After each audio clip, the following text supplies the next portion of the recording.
Power often looks loud only after outcomes become visible. Before a major decision changes a country, before an institution changes direction, before a leader speaks publicly, before a policy begins affecting millions, there is often a quieter phase that most people never see. In that earlier phase, nothing dramatic appears on the surface. There may be no speech yet, no public declaration, no visible confrontation, no headline large enough to suggest history is already moving underneath ordinary days. Yet inside certain rooms, thinking has already begun. Questions are being weighed. Risks are being compared. Language is being sharpened. Consequences are being imagined far beyond what public attention can immediately recognize. This is one reason strategic command is often misunderstood by ordinary observers. Many people imagine command begins when authority becomes visible, when someone gives an order, signs a document, enters negotiation, or announces direction.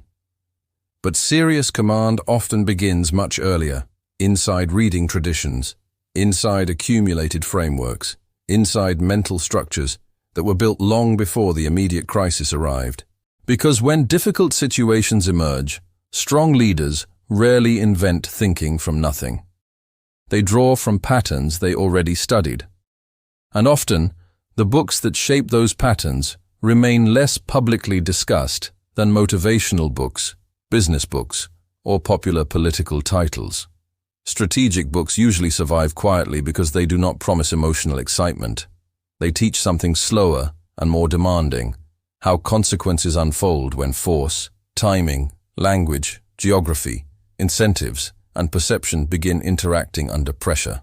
In this episode of Sethtra Books, these 7 books are arranged not as military decoration, not as abstract theory, but as a sequence showing how serious strategic thinking often develops behind difficult command.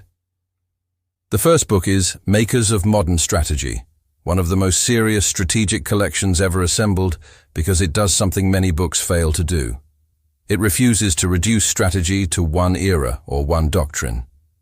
What makes this work extraordinary is that it traces how strategic thought evolved through different civilizations, wars, technologies, and political systems. Instead of presenting strategy as a fixed formula, it shows that strategic thinking changes whenever human conditions change.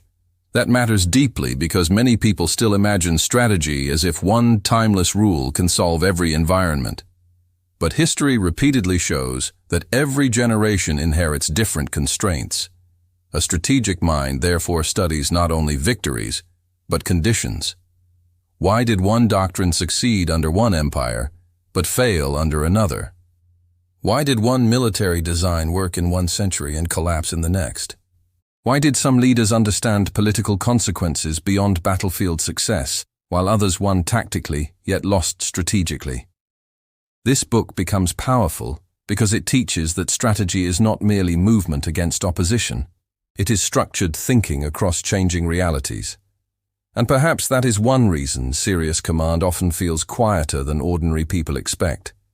The strongest strategists usually speak less dramatically because they already understand how easily visible force can mislead judgment when deeper context is ignored. The second book is Grand Strategy by John Lewis Gaddis, a work that takes strategy beyond conflict itself and asks something even harder. How does a leader align ambition with reality without collapsing under either illusion or fear? Gaddis uses examples across history to show that grand strategy is not simply choosing goals. It is matching means to ends while constantly adjusting when reality changes. This sounds obvious until pressure arrives, because many leaders know what they want, but far fewer know how to preserve proportional judgment once ambition collides with limitation. A nation may desire influence larger than its resources can sustain. A company may pursue growth beyond organizational readiness. A leader may desire decisive action while conditions require patience. Grand strategy exists precisely because wanting something strongly is not the same as reaching it wisely. One of the deepest lessons in this book is that successful leaders often think like someone steering between extremes. Too rigid, and they break. Too flexible, and they dissolve. This balance becomes essential in modern command because the world now changes faster than earlier eras, yet many consequences remain slow. A wrong move may feel successful immediately and fail later. A restrained move may look weak immediately and prove stronger later. Grand strategy teaches leaders to think across time rather than inside emotional moments. The third book is 15 Threads of Framing Power by von Piseth, and this is where strategic command becomes verbal command, because no serious strategy survives if language fails. Many people still underestimate how much command depends on framing before force ever appears. A leader may possess correct strategic analysis, correct timing, correct long-term understanding, yet still weaken outcomes if language enters the room incorrectly. Because before people follow direction, they interpret tone. Before institutions move, they interpret meaning. Before resistance softens, emotional framing already begins shaping whether others experience a decision as threat, necessity, opportunity, caution, or authority. This is why framing belongs naturally after grand strategy. Grand strategy explains proportional thinking. But framing explains how proportional thinking survives contact with human perception. Two leaders may understand identical realities and produce completely different outcomes depending on how they introduce those realities. A sentence can narrow fear or expand fear. A question can lower resistance or trigger hidden opposition. A calm phrase can establish authority more effectively than forceful explanation. This matters especially in strategic command because modern power increasingly moves through language before visible action. Negotiations depend on wording. Institutions depend on interpretation. Public confidence often depends on whether language sounds anchored enough that uncertainty does not multiply unnecessarily. One of the strongest insights in this work is that framing often decides emotional terrain before debate even begins. Whoever defines the emotional angle first often quietly shapes how later arguments are heard. That means strategic language is never secondary. It is often the invisible first movement of command. The fourth book is The Strategy of Conflict by Thomas Schelling. One of the most intellectually sharp books ever written on conflict, because it reveals that conflict is often less about destruction than about signals. Schelling understood something profound. In serious conflict, both sides often observe each other constantly, trying to understand intentions hidden inside moves. A threat is rarely only a threat. A pause is rarely only a pause. A limited move may communicate more than a large move. This changes how one sees strategy completely, because conflict becomes partly a language of controlled signals. One side acts while asking, what will this action mean inside the mind of the other side? That is why strategic command often requires understanding how your move will be interpreted before you even make it. The fifth book is Arms and Influence, where Schelling pushes this even further by showing that force often matters most not when used fully, but when its possibility shapes behavior before full use becomes necessary. This is difficult for ordinary thinking because many people imagine power only when visible action happens. But strategic command often depends on what does not happen because possibility already changed calculation. A military capability may influence without firing. A sanction may influence before implementation. A signal may influence before escalation.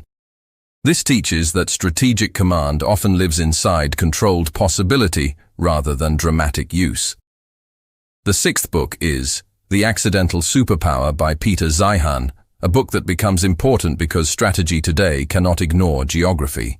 Zeihan shows that many modern outcomes emerge not because leaders suddenly became brilliant or weak, but because geography quietly advantages some nations and constrains others long before policy begins. Water routes, energy access, population shape, trade corridors, agricultural structure. These things quietly determine what becomes easier or harder long before speeches appear. This means command today requires reading maps with unusual seriousness.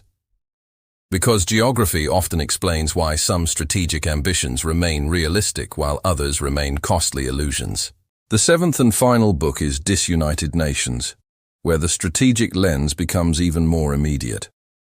If the accidental superpower explains inherited structure, Disunited Nations asks what happens when those structures begin shifting under modern instability. What happens when global order weakens? What happens when supply chains fracture? What happens when alliances become uncertain? This matters because strategic command today increasingly operates inside fragmentation rather than stable order. And fragmented systems punish leaders who still think with old assumptions. This book becomes powerful because it reminds readers that command must constantly update itself to present conditions rather than rely too heavily on inherited certainty. When these 7 books stand together, a deeper sequence appears. First, understand strategic history, then learn proportional ambition, then master language, then understand conflict signals, then understand force as influence, then read geography, then read fragmentation. Because strategic command rarely begins with visible orders. It begins quietly, inside frameworks strong enough that when difficult moments finally arrive, thinking is already deeper than reaction. And perhaps that is why some books remain private around serious decision-makers, not because they are secret, but because they demand patience that ordinary speed rarely rewards. And strategic command has always belonged more to those who can think slowly before others are forced to move quickly.